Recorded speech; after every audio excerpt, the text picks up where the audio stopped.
Hi guys, I'm Vanessa again. We will do an unboxing review of this product.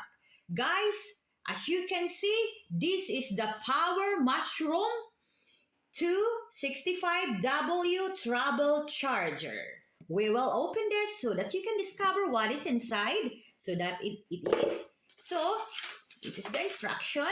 So, this is the very, very cool extension cord for your, if you want to charge the extension, as you can see it. Oh, see? Wow, it is very durable, guys. You can see it.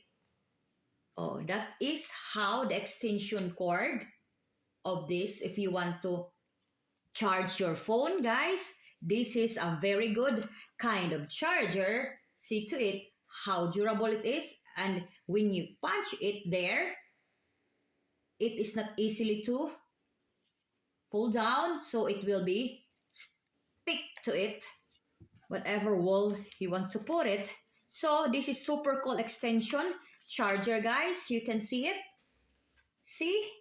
And the charging station, it's perfect for MacBook. If you have a MacBook, guys, it is also good for iPhone 15 if you have. This is very good.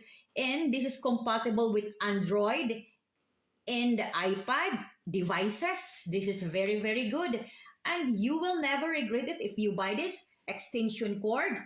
And you can bring it wherever you go. And this is handy. Guys, you can see it in my hands. And this is a faster and safer charging device extension, guys. So what are you waiting for, guys?